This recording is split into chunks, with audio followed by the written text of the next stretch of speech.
Il y a longtemps, dans un village nommé Écossais, vivait une princesse nommée Ada. Elle était la première fille du roi Omari. Contrairement à ses 3 plus jeunes sœurs, Ada était célibataire en raison de sa corpulence. Elle n'attirait aucun prétendant en raison de son poids considérable, ce qui faisait d'elle la cible de moqueries de certains villageois. Certains se moquaient d'elle en chanson, tandis que d'autres propageaient des ragots sur son poids. Certains prétendaient qu'on attachait 3 ceintures ensemble pour que ça aille autour de sa taille, tandis que d'autres prétendaient qu'elle pouvait manger une chèvre entière en une journée. Les parents d'Ada, le roi Omari et la reine, inquiets pour leur fille, tentèrent plusieurs fois de l'associer à des mariages arrangés, mais sans succès. Ada, cependant, avait perdu tout espoir en raison de sa dépendance à la nourriture et croyait que tout homme l'épousant le ferait pour son statut, non par amour. Ada désirait être aimée par celui qui l'épouserait. Même si elle était le plus souvent malheureuse, pourtant, la danse apportait un peu de bonheur à Ada. Malgré son mécontentement général envers sa vie, elle était une danseuse exceptionnelle. Souvent, elle se cachait et commençait à danser au rythme qu'elle faisait de sa bouche. Chaque fois qu'il y avait des festivals, Ada cherchait un coin isolé où elle pouvait entendre la musique et danser à cœur joie. Elle se cachait toujours parce qu'elle ne voulait pas que les gens se moquent d'elle. Eh bien, c'était la fin d'une autre heureuse année, et c'était le temps du festival annuel dans les 4 villages voisins, et comme d'habitude, tout le monde vibrait d'excitation.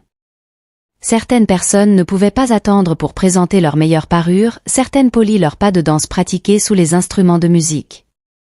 Tandis que d'autres ne pouvaient pas attendre pour profiter de la variété des repas qui seront servis ce jour-là. Ada, en revanche, ne voulait que trouver un lieu isolé qui lui donnerait la liberté d'exprimer ses pas de danse.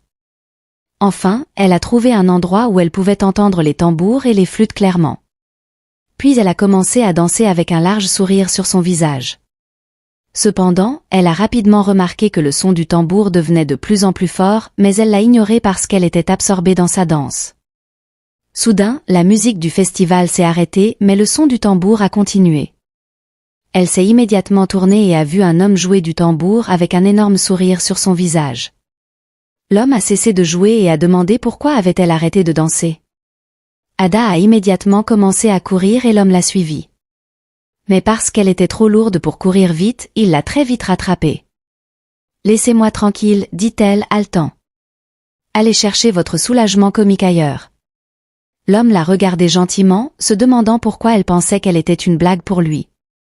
Je me suis perdue en essayant d'arriver sur la place du marché et j'essayais de trouver mon chemin quand j'ai vu que tu dansais dans ton coin, alors j'ai décidé de te soutenir avec mon tambour, a-t-il dit. Ada a mieux regardé la couleur de la tenue du jeune homme et s'est rendu compte qu'il n'était pas de son village. Elle a remercié l'homme pour son soutien, puis l'a dirigé à la place du marché.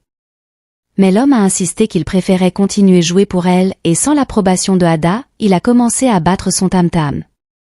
Encore une fois, l'exhortant à danser. Quand Ada a vu qu'il n'allait pas abandonner, elle a commencé à faire de petits mouvements de hanche à hauteur de ses battements. Après tout, qu'est-ce qu'elle avait à perdre?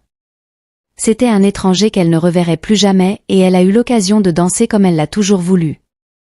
Après un long moment, Ada a cessé de danser. « Pater, je me suis vraiment amusée, lui dit-elle. « Jabari, répondit-il.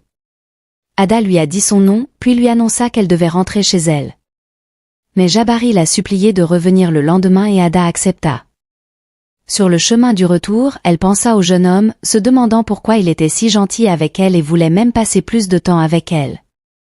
Bien sûr, il n'est pas attiré par moi, pensa-t-elle. Elle pensa toute la nuit qu'il était inhabituel pour un homme si beau d'être attiré par une femme comme elle. Elle ne pouvait pas arrêter de penser à lui, mais elle a fait de son mieux pour ne pas être trop excitée. Dans la soirée du lendemain, Ada a rencontré son nouvel ami, Jabari. Quand Jabari a posé les yeux sur elle, il était tellement excité et Ada était excitée de le voir aussi. Ils ont parlé pendant longtemps et ont appris des petites choses l'un de l'autre. Et après avoir discuté pendant longtemps, il a battu le tam-tam afin que Ada puisse laisser libre cours à sa passion.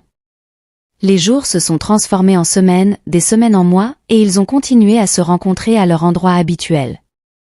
C'était toujours le meilleur moment de leur journée. Enfin, Jabari dit à Ada ce qu'il pensait d'elle. Bien que Ada soupçonnait depuis longtemps qu'il l'aimait, elle ne voulait pas sauter sur toutes les conclusions possibles. Elle était heureuse quand il l'a finalement exprimé parce qu'elle ressentait aussi la même chose.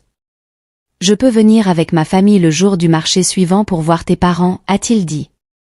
Le cœur de Ada était rempli de joie. Ada a rapidement informé ses parents qu'un homme du village voisin allait venir les voir pour lui demander sa main en mariage. Le roi et la reine étaient très heureux. Ils n'ont jamais su qu'un jour pareil viendrait. Mais malheureusement, la calamité a rapidement frappé. Une semaine avant la rencontre, une maladie aéroportée s'est propagée dans les 4 villages entiers et ses environnants.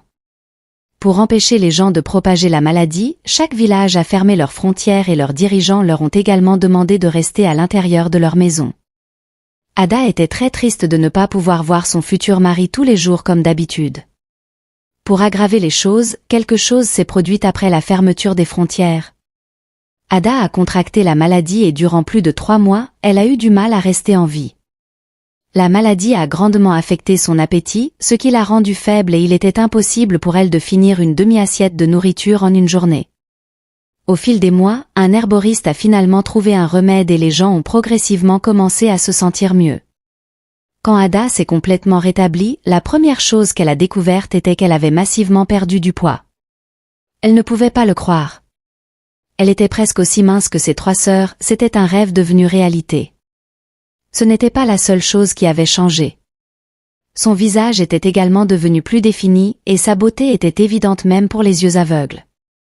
Elle a réalisé que partout où elle allait, elle était regardée avec admiration par des hommes qui n'avaient jamais prêté attention à elle dans le passé. Les hommes les plus riches parmi eux ont également commencé à se rapprocher d'elle pour des conversations de mariage. Ada a commencé à se sentir au sommet du monde et tout d'un coup, elle se sentait trop bien pour Jabari. Lorsque les frontières étaient enfin ouvertes, Ada s'est rendue à leur endroit favori où elle et Jabari avaient l'habitude de se voir. Ada savait que Jabari serait certainement là-bas à l'attendre. Quand Jabari posa les yeux sur elle, il ne l'a presque pas reconnue. « Par tous les dieux ! Ma princesse, votre beau sourire m'a vraiment manqué, a-t-il dit. Ada lui a demandé d'arrêter, elle se sentait trop supérieure pour être en sa présence. Jabari pensait qu'elle agissait ainsi parce qu'il lui avait manqué. Alors il a commencé à jouer du tambour pour elle afin qu'elle danse, mais elle lui a crié dessus, lui commandant d'arrêter le bruit. « Pater, je ne suis pas intéressé par ce que tu joues. Je suis venu ici pour te dire que je ne suis plus intéressé de t'épouser. » Jabari était vraiment alarmé par son changement de comportement. « Je sais que tu n'as jamais été avec une princesse auparavant, c'est pourquoi tu souris toujours comme une chèvre. » dit-elle en s'en allant. Elle l'avertit de ne plus jamais essayer de la revoir car il n'appartenait pas au même calibre. Dit-elle avant de disparaître dans le paysage. Des semaines se sont écoulées et Jabari a continué à envoyer des messages à Ada, peut-être qu'elle pourrait avoir changé d'avis, mais elle les a tous ignorés. Au lieu de cela, elle divertissait la longue ligne d'hommes qui étaient intéressés à l'épouser. Un jour, elle eut une idée. Ada décida d'organiser un concours de lutte pour les célibataires éligibles dans le village, et quiconque émergeant vainqueur allait être couronné comme son prétendant. La compétition a été fixée et elle dépassait les frontières de son village. Beaucoup d'hommes se sont inscrits pour gagner le cœur de la belle Ada, la première fille du grand roi Omari. Le roi a même invité des partenaires et des gens aisés pour cet événement. Ada décida donc de ne plus sortir durant les 4 prochains mois pour recevoir les meilleurs traitements de beauté, afin d'épater ses prétendants. Mais elle n'a pas su reconnaître que c'était la maladie qui l'avait rendue plus mince. Ses vieilles habitudes alimentaires étaient restées les mêmes, donc pendant que Ada était à l'intérieur, elle a continué à manger de grandes portions de nourriture, et jour après jour, les poids ont recommencé à s'accumuler. Lorsque les 4 mois s'étaient écoulés, Ada avait recouvert sa taille précédente. Elle était déçue d'elle-même et a fait de son mieux pour annuler l'événement, mais son père a refusé. « Je suis sûre que tu trouveras un prétendant quelle que soit ta situation actuelle, » il lui rassura. Le jour de l'événement, des guerriers, des agriculteurs, des commerçants et de nombreux célibataires éligibles se sont dirigés vers la place du village, se préparant pour gagner le cœur de Ada. Mais quand Ada a été appelée pour saluer ses visiteurs, les hommes la regardèrent sous le choc. Elle n'était pas ce que la rumeur décrivait et un par un, ils ont commencé à s'éloigner, rentrant chez eux. Ada n'avait jamais été aussi gênée de toute sa vie. Quand elle était sur le point de partir à cause de la honte, ses yeux se sont posés sur une silhouette familière. C'était Jabari, mais ce n'était pas le Jabari qu'elle connaissait. Il était habillé comme une royauté, très différent du matériel de basse qualité qu'ils portaient lors de leur rencontre. Ils se sont regardés pendant un moment et une voix bientôt interromput leur regard. « Mon prince, votre père est prêt à partir maintenant. » Tout comme Ada, Jabari était une royauté. Son père était le roi de l'un des 4 villages.